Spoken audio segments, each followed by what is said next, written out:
бүхэндээ энэ өдрийн мэнд хүргэе. Сэтгцэн эрүүл мэндийн үндэсний төв болон FM 104 эрүүл амьдралын радио тусгалцэг эмээн цахим сонин хамтран өсвөр үеийнхэн залуучуудаа COVID-19-ийн халдвараас урьдчилан сэргийлэх, сэтгэл зүйгээ тогтвортой байлгах, яаж дэмжих арга замуудын талаар цуврал подкастыг бэлтгэн хүргэж байна. Подкастын эхний дугаартаа цар тахал хөл хорионы үед сэтгэл зүйгээ хэрхэн таньж мэдэх вэ? Цар тахалтай холбоотойгоор сэтгэл санаанд ямар сүрэг, өөрчлөлт, ямар шинж тэмдгүүд гарч болохыг мэдэж авахаас гадна яг чамтай адилхан олон залуус байгаа шүү. Чи ганцаараа биш гэдгийг хэлхийг зорилоо. Подкастын анхны дугаарын зочноор Лантун дохио төрийн бус байгууллагын тэргүүн Ганж Явхлангорч сэтгэл зүйн хэвийн бус байдлаа хэрхэн мэдэж бас яаж даван туулсан түүхээс нь хуваалцлаа.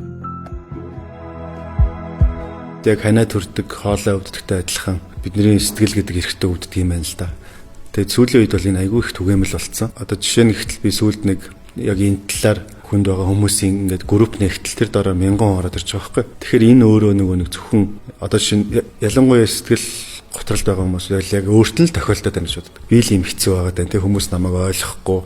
Бусад хүмүүс бол ингээл инээгээл гоё байгаад байна гэдэг. Яг үнэндээ бол маш олон хүмүүс яг чамтай адилхан тийм сэтгэлийн одоо бэрхшээл ийм асуудлыг бол туулж байгаа. Тэртээ тэргүй бид нар бас амаргүй нийгэмд амьдарч байна. Одоо маш их өөрчлөлттэй. Дээрээс нь маш их медиа ингээд энэ болгон бол бидний нэг сэтгэл зүйд бол аяг их нөлөөлж байгаа. Тийм. Тэгээ энэс болоод бид нар өөрсдийн мэдлэгөө өвдчихдөг. Хамгийн хэцүү нь юу гэхээр нэг сэтгэл гэдэг эрхтний чинь бариад авч болдоггүй. Одоо бид нар хөл шалбарчвал те гар угарчвал энэ ингээд эндээ угарчлаа. Энэ дээр ийм хийгээд ийм угаад ингээд боогоо зүгээр болно гэдэг мэддэг те. Тэгтэл сэтгэл гэдэг эрхтээ өвдсөн үед бид нар яхаа ч мэдхий болчихдог байхгүй. Одоо сошиал нэтворкоос ахуулаад бид нар янз бүрийн юм үзэж харж штэ энэ медиагаар те бид нар бол энд ингээд медиатай айгүй хамааралтай болцсон. Тэндээсээ бид нар бас айгүй ядраад байдаг тэр нэг айгүй стресстэй байдаг тэрийг бас сайн мэддгүү. Нэгдүгээрт энэ бол зөвхөн чам тохиолдоод байгаа юм биш. Энэ бол өөрөө ер нь их олон хүн тохиолдож байгаа нэг юм бэрхшээл байгаа. Хоёрдугаарт энийг ерөөсөө энэс ичиж зовж нуух ямар шаардлага байхгүй. Энэ өөрөө бид түрүүлсэн шүү дээ ханаа төрдөгтэй адилхан нийтлэг зүйл байна гэд. Тийм учраас эхлээд бол энийг хүлээн зөвшөөрөх нэг чухал л та. Хүмүүс нөгөө нэг ингээд аюух зүхтааж явсаар хагаад нэгэнт байгаа юм чинь зүхтаад нэмэргүй шүү дээ тий. Надад үнэхээр юм асуудал байна гэдгээ эхлээд өөрөө хүлээн зөвшөөрөөд дараа нь түүнээс одоо ямар арга замаар энээсээ би өөрийгөө эмчлэх вэ? Мэргэжлийн одоо эмч байгаа шүү дээ тий. Мэргэжлийн эмч зөвлөгөө ийм зүйлүүдийг одоо олж үзэж тэр сэтгэл готрол гэдэг зүйлээсээ ангижрах алхмуудаа хийх хэрэгтэй байхгүй. Тэг мэдээж өөргөөс авч байгаа юм шиг гинт одоо алга болохгүй. Та өөрөө яг мэргэжлийн үнээс зөвлөгөө авсан уу? Би чинь бол одоо мэдрэлийн ядаргаа те нойр гүйдэл за одоо энэ янз бүрийн сэтгэл санааны төвшөлт ийм юугаар ч одоо би олон жил болж байгаа шүү дээ. Тийм. Сүүлд намайг бүр тэр том арга хэмжээнд дэр энэ залуучын сэтгэл готрол өртөж байгаа залуусын төлөөлөл гэдээ бид нар анредийн 1000 хүний өмнө суугаад ярьлаа шүү дээ те. Би л яриад байгаа болохоос бусад хүмүүст юм асуудал байгаа байхгүй юу. Тийм. Энэ бол нэг тийм амар хүн галзуураа солиод байгаа юм биш. Энэ бол хүн энэ мэдрэл сэтгэл гэдэг эрхтэн чинь л өөрөө хямраал ядраал ингээл хүн өөрөө амьдралын зөв хэмнэлтэй юм нас болж байгаа. Би бол невроз гэж байдаг юм л та. Одоо энэ семүтийн тэнд бол би чинь нэлээд олон удаа хөвтөж үзсэн.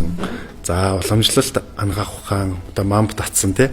Ингээд бариад хөөнөр зүү гэд их явж үзсэн. За эмгүү эмчилгээ гэд ингээд бас одоо явдаг. Тэ ингээд тиймэрхүү. Гэхдээ яг миний өөрөө хийдэг ажлын хүчирхэллийн эсрэг те нэлээд бас их айхтар юмыг үзэж харна л та. Тэгээд би бол яалтчгүй өөрөөхөө хийж байгаа ажлаасаа болоод өөрөө хямарсан тийм л зүйл байж байгаа.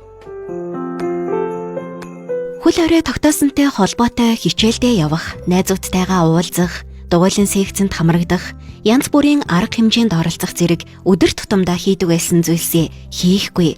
Зөвхөн гэртэл байх нь амаргүй байгаа болов уу? Магадгүй чи ганцаардаж, уурлаж, бухимдаж, юу хийхээ мэдэхгүй, сэтгэл санаа чинь тогтворгүй айж түгшиж байна уу? Ийм байдал нь хэвийн зүйл үү? Эсвэл ямар нэг асуудал байна уу? Энэ талаар сэтгцэн эрүүл мэндийн үндэсний төвийн хүүхэд өсвөр үеийн клиникийн эрхлэгч эмч Цэрэн Долгорын зөвлөгөөг хүргэж байна.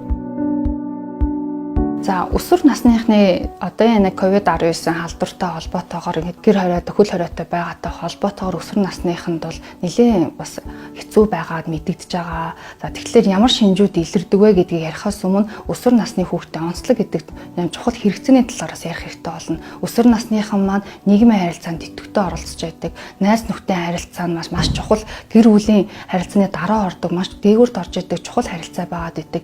Энэ харилцаа маань одоо яг ингээд хөл хориотой холбоотойгоор хэрэгцээ хангахгүй байгаатай холбоотой хүүхдүүд маань бухимдах, ганцаардах, за одоо өөрийнхөө сэтгэл санаагаа бусдад хуваалцах тэр хэрэгцээнд хангахдахгүй байх, үүнээсээ улбалаад хүүхдэд одоо сэтгэл санааны таагүй сөрөг мэдрэмжүүд хүчтэй мэдрэгдэх, түүнийгээ илэрхийлж чадахгүйгээсээ болоод бухимдж байна, бухимдлаа төрөнгийн байдлаар илэрхийлж гаргаж байна. Энэ илэрхийлж гаргаж байгаасаа болоод хүүхдүүд маань ойр тойрныхан гэр бүлийнхэнтэйгээ харилцааны хувьд асуудалтай болох харилцааны бэрхшээл үүсэх зэрэг олон сүргүүр дагавруудыг гаргаж байгаамаа. Нөгөө үндсэн хэрэгцээнд хангахдахгүй байгаатай холбоотой үүсэж байгаа гэдгийг манай өсвөр насны хүүхдүүд маань бол өөрсдөө ч гэсэн зарим нь ойлгохгүй байгаа. Би яагаад ингэ бухимдаад байгаа юм бол, яагаад уурлаад байгаа юм бол гэдгийг ойлгохгүй байгаад идэг. Тэгэхээр нөгөө хүүхд маань гармаар байна, гадуур хардмаар байна, агаарт гармаар байна, найзуудтайгаа тогломоор байна, хөгжилдмөр байна, ярилцмаар байна гэсэн тэр хүсэл нь хангахдахгүй байгаатай холбоотой хүүхдэд бухимдал маш их үүсч эхэлдэг. Тэгээ бухимдал сөрөг мэдрэмжээ бухимдлаар гадагшлуулаад байх байдал их ажиглагддаг. Энэ тэгэхээр байж болох зүйл юм аа. Энэ зүйлээ бид нар тэгвэл бухимдаад байгаа, уурлаад байгаа, ганцаардаад байгаа мэдрэмжээл зөв цогцтой илэрхийлээд гаргах юм бол асуудлыг шийдэх боломжтой. Тэгэхээр энэ хэрэгцээг нь бид нар одоо чөлөөтэй гараад энэ хэрэгцээгээ хангаа, найзуудтайгаа шууд уулзаа яваа гэж хэлэх боломжгүй байгаа учраас энэ цар тахлын үеийн нөхцөл байдлын талаар маш сайн хүүхдүүдэд ойлгуулах, ингэснээр хүүхэд тухайн тэр хэцүү байгаад мэдрэмжээ илэрхийлж гаргаад энэ цар тахлын үеийн хөл хорионы үеийг бол амжилттай даван туулах боломжтой болох ёстой болдгоо. Тэгэхээр өсвөр насны хүүхэд маань тэрийг санаа зовлтгүйгээр ээжтэй, аавдаа өөрийнхөө юу мэдрэгдээд байгаагаасаа илэрхийлж яриарай. Ганцаардаад байна уу, гониглоод байна уу, бухимдаад байна уу, бүх юм түүхтэй санагдаад байна уу, аль эсвэл өөрийгөө ойлгохгүй байгаад байна уу гэдгийг илэрхийлж яриад хамтдаа ярилцах юм бол гарц шийдэл олох боломжтой болно гэсэн үг. Тэгэхээр хүүхдүүд маань энийг сайн ойлгочих юм бол одоо энэ үеийг бид нар амжилттай даван туулах боломжтой болно. Эцэст нь хэлэхэд бол ганцхан шилдэг арга байгаа. Тэр бол хөлс гаргах. Хэдээч юм буруу амжилт хийдэж болохгүй. Яа тэгэхээр чи биеийн тамир байхгүй. Эсвэл готрол биш хүн байсан ч хамаатай байхгүй. Тэгэхээр яг шинжлэх ухаанаар үгээс энэ нотлогдсон. Хүний хөлс стрессийг задлага гэж байгаа. Одоо Мишель Обама хүртэл те маш их хэмжээний гүн сэтгэл готролд орсон хүн байдаг шүү дээ. Тэгээ өглөө болгон 6 цагт босоод ерөөсөл гүйдэг байсан. Ерөөсөө маш их хэмжээний хөлс гаргадаг байсан. Тэрнийхээ учраар одоо тэр сэтгэл готрлаасаа давж гарсан өөрийнх нь тийм номон дээр нүртэл юм байж байгаа. Тийм учраас ерөөсөө энэ хөлсийг сайн гаргаж явах хэрэгтэй. Хөлс гаргах айгүй чухал. Дээрээс нь хүн илүүдэлж ингээ багасгана те. Ингээд ирэхээр хүний биеийн нөгөө нэг ерөнхий эргэлт өөрөө зүг болдог те. Сэтгц гэдэг юм чинь бас биетэй холбоотой байхгүй. Хүний бие айгүй сайн чирэг хүчтэй байвал бас энэ эргээд сэтгцийнхаа тэр сэтгэл готрлаа бас дархлаагаа дэмжин тийм иймэрхүү юмнууд бол байгаа. Тэгэхээр аль болохоор үнэхээр учрах болохгүй бол ерөөсөлгүй тий хөлс гаргахад заавал фитнест очих хэрэгтэй биш шүү дээ. Чи юунд хоббитай, юунд илүү дуртай байна тэрүүгээр л хөлс гаргаж. Би бол жишээ нь зураг авах дуртай байхгүй. Би чинь бол ерөөсөө гудамжаар ерөөсөө айгүй их явж байгаа. Алхаал ерөөсөө зураг аваад тэр чинь миний мотивацийн зураг авах байхгүй. Тэгээ өдөрт нэг 20 км-ийн тэр бол явчихж байгаа байхгүй. Яг гудамжны зураг авд юм чинь. Тэгээ явахаараа тэр чинь надад ингээ сайхан биеийн тамир болоод хөлс мэс гараад тэгээ орой ингээ сайхан ядарсан байж байгаа байхгүй би. Тэгээ сайхан би ядарсан бие чинь хичнээн нэг тарих ажилласан ч гэсэн ингээд үнэхээр ядрах үед бас унтдаг байхгүй хүн тийм.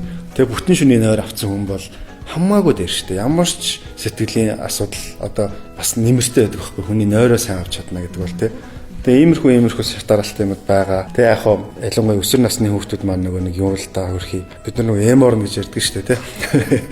Ямар нэгэн юмд бас нэлээд эмзэг тийм хүлээж авна. Тэгээд яг нөгөө өөрөө төлөвшөж байгаа тэр насн дээр болохоор нөгөө хайр дурлал бай тээ эргээд нөгөө найзуудын харилцааны асуудал байна, дарамт байж гин аав ээжтэйгээ санал бодол одоо зүрэлт нь мэрэгжил сонгон тээ мөнгө төгрөг гэдэг юмтай харьцаж үзэн бие даана. Яг энэ үед чинь нөгөө өсвөр насны хүүхдүүд бэлэн биш байдаг байхгүй. Тэгээд ирэхээр ингээд олон юм давхцаад ингээд ирэхээр айгүй их тийм бас ялгаагүй сэтгэл хөдлөлд орчиж байгаа. Насны зовлон гэж байна шүү дээ. Тий.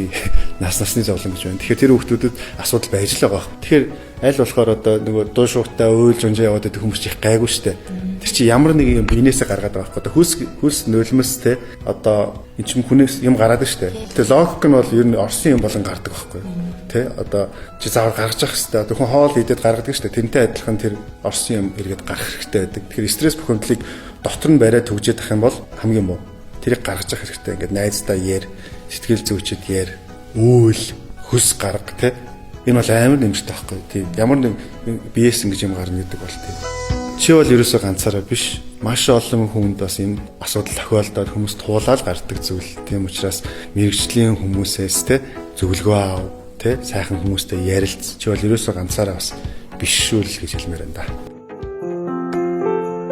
Удаан хугацаанд үргэлжилж байгаа хөл хорой цар тахлын үед сэтгэл зүйн асуудал тулгарч ямар нэгэн хүнд хэцүү нөхцөл байдал тохиолдвол тусламж авахаас битгий санаа зовоорой. Гэр бүл хүүхдийн эсрэг хүчирхийллийн талаар дараах дугааруудад хандахыг зөвлөж байна.